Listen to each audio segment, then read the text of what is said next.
Hello everyone, English knowledge stream channel में आपका स्वागत है।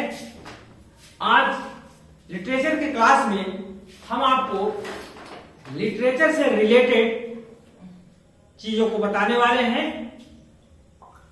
आप जानते हैं कि हर लिटरेचर में, चाहे इंग्लिश लिटरेचर हो, चाहे हिंदी लिटरेचर हो, चाहे संस्कृत लिटरेचर हो या कोई भी लिटरेचर हो, सब में अलंकार पाया जाता है, जिसको अंग्रेजी में फिगर ऑफ स्पीच कहते थे। फिगर ऑफ स्पीच जो होता है वो पोइट्री को बहुत प्रभावी बना देता है। तो हम बिना समय वेस्ट किए हुए आपको फिगर ऑफ स्पीच के बारे में बताने वाले हैं। Figure of speech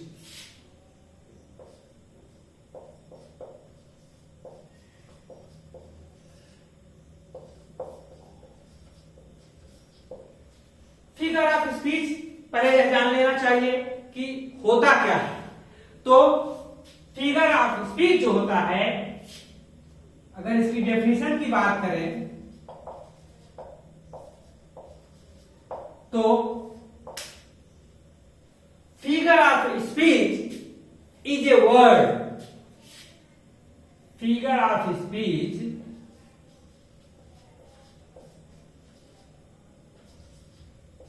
is a word or expression. Figure of speech is a word or expression used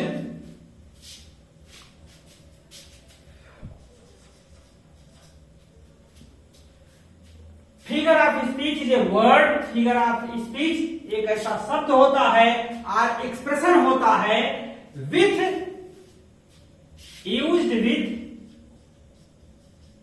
its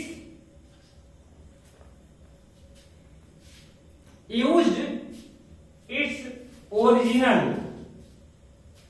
expression used not with its original. इसको हमेशा ओरिजिनल मीनिंग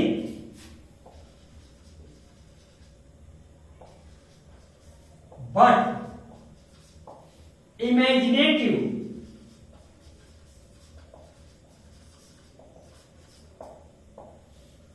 ये ओरिजिनल मीनिंग नहीं होती है। Imaginative way to make a special effect। Meaning to say जो figure of speech होता है वो अपना ओरिजिनल जो होता है उसका भाव, आई मीन लिटरल मीनिंग नहीं उसकी ली जाती है, बल्कि एक इमेजिनेटिव वे ऑफ स्पीकिंग होता है जो एक स्पेशल इफेक्ट देता है, एक विशेष प्रभाव डालता है रीडर के ऊपर। तो फिगर ऑफ स्पीच बहुतायत होते हैं, बहुत होते हैं, लेकिन हम कुछ प्रमुख फिगर ऑफ स्पीच को ही यहां टेकअप करेंगे, जिसमें से पहला है, ये जो डेफिनेशन है ये आपके ऑक्सफोर्ड डिक्शनरी के अनुसार है।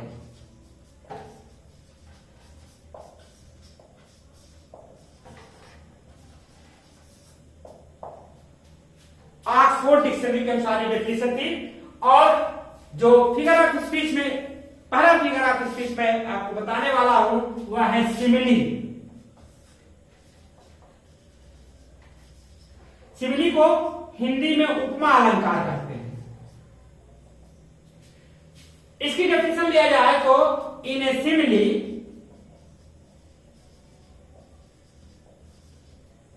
ए comparison is made between two objects of different kind which have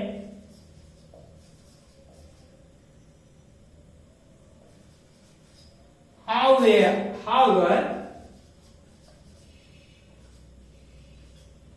at least one point in common.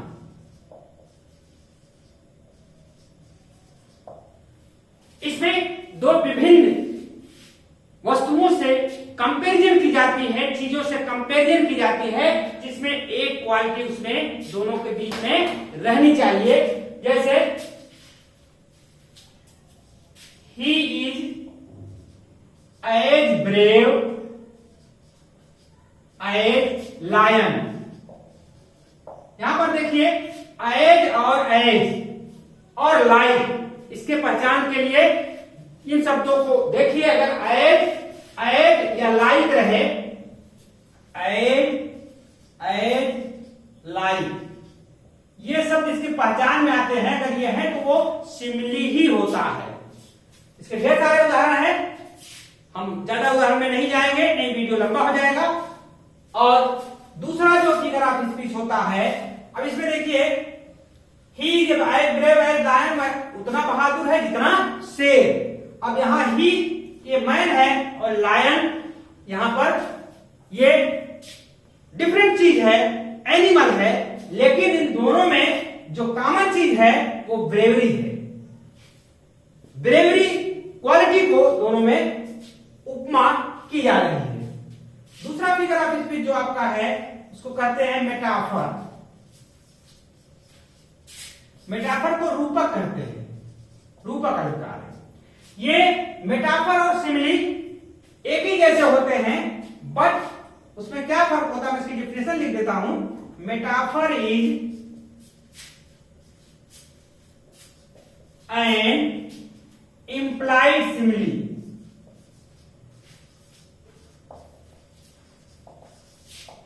ये metaphor is an implied simile, ये उपमा ही है लेकिन इंप्लाइड उपमा है। जैसे camel is the ship of desert. ऊंट रेगिस्तान का जहाज है। अब यहां जहाज के समान नहीं है, फर्क यह है कि उपमा में इन शब्दों का प्रयोग होता है, एज, लाइक, एज या लाइक का प्रयोग आता है। परंतु अब जब मेटाफर आता है तो इसमें इसका लोप हो जाता है, तो वो हो जाता है मेटाफर। और जैसे camel is the ship of dessert, camel ऊंट रेगिस्तान का जहाज है, जहाज के समान नहीं है। अगर लाइक हो जाता तो समान हो जाता। इसमें इसको अगर हम सिंपली बनाएंगे तो ही इज ए लायन, वह शेर ही है, शेर के समान नहीं है। तीसरी जो होती है वो है पर्सनिफिकेशन।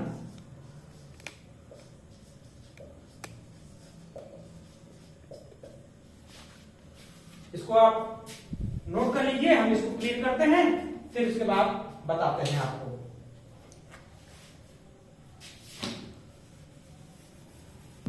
तो अगला जो आपका फिगर ऑफ स्पीच है वो है पर्सनिफिकेशन।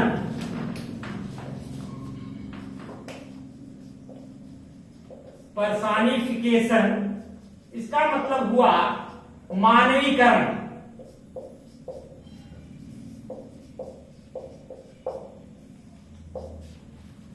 इसके अगर डेफिनेशन की बात करें तो in A personification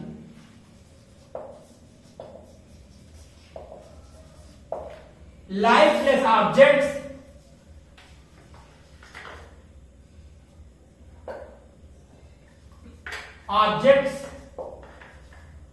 inanimate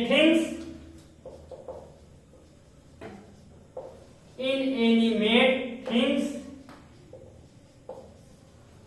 and abstract ideas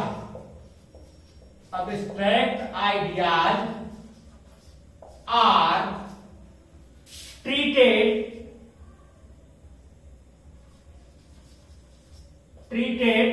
as living human being.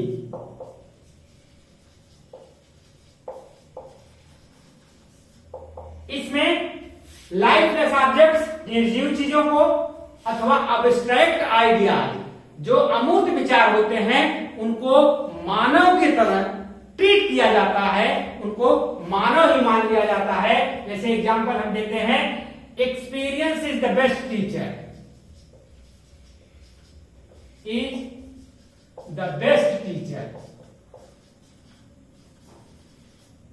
यहां एक्सपीरियंस माने अनुभव, अनुभव को एक सबसे अच्छा अध्यापक मान लिया गया है।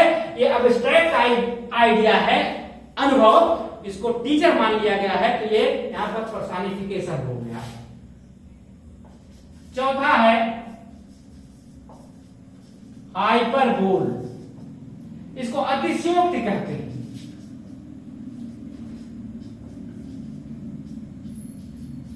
अतिशयोक्त अलंकार है। इसकी अगर परिभाषा की बात करें तो इन ए हाइपरबोल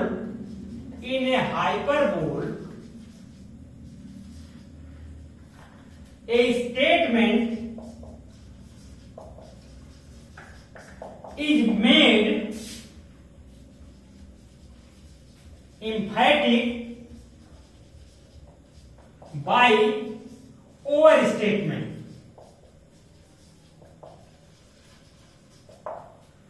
ये अतिशयोक्त अलंकार वो होता है जिसमें किसी भी वाक्य को, किसी भी सेंटेंस को बढ़ा चढ़ा के कहा जाए, उसकी लाइंस को इतना बढ़ा चढ़ा कहा जाए कि वो इमेजिनेशन के बाहर हो जाए। जैसे एग्जांपल के लिए देख लीजिए, all the perfumes of Arabia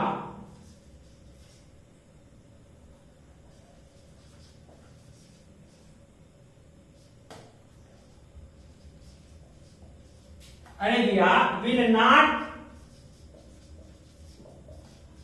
sweeten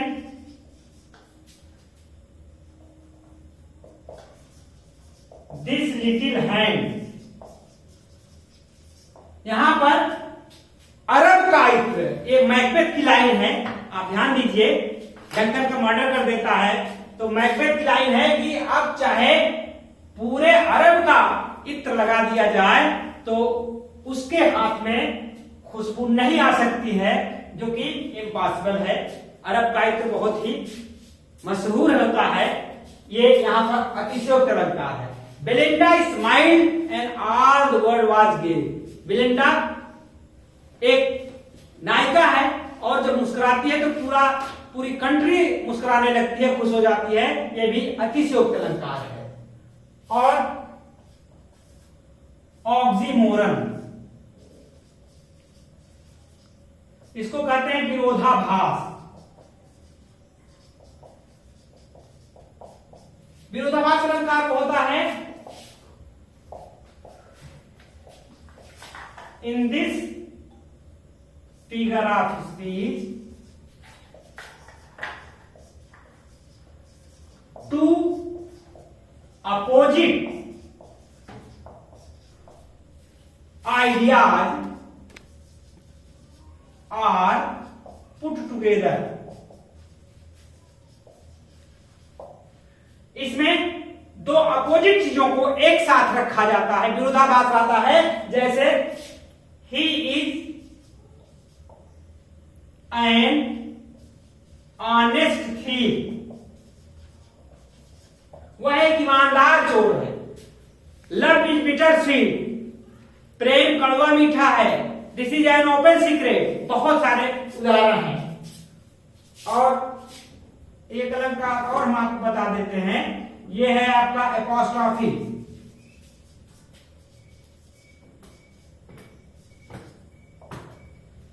इसमें इन एपोस्ट्रॉफी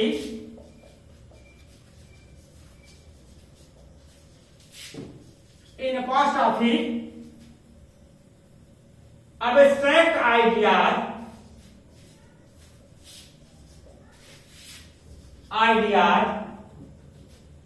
and dead person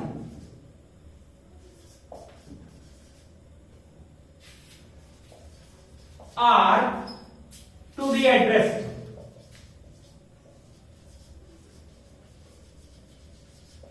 इसमें अब्स्ट्रैक्ट आइडिया हो या डेड पर्सन को एड्रेस किया जाता है, संबोधित किया जाता है। जैसे ओ डेथ, ओ डेथ, यहां पर ये मार्क का एक्सक्लेमेशन जरूर रहेगा अपॉस्ट्रोफी में। O death, where is thy sting, where is thy sting, हे मृत्यु तुम्हारा वह डंक कहां है, वेयर इज दाई स्टिंग, जिससे तुम मारते हो। यहां पर ओ डेथ ये अब्स्ट्रैक्ट आइडिया है और इसको एड्रेस किया जा रहा है। इस तरह से ये 6 अलंकार है। एक इंटरमीडिएट के सिलेबस में एक अलंकार और है ओनोमेटोपोइया, जिसमें क्या है कि वर्ड को ही साउंड मान लेते हैं। I heard water lapping on crane, space कम है, यह है ओनोमेटोपिया, ध्वनि अलंकार।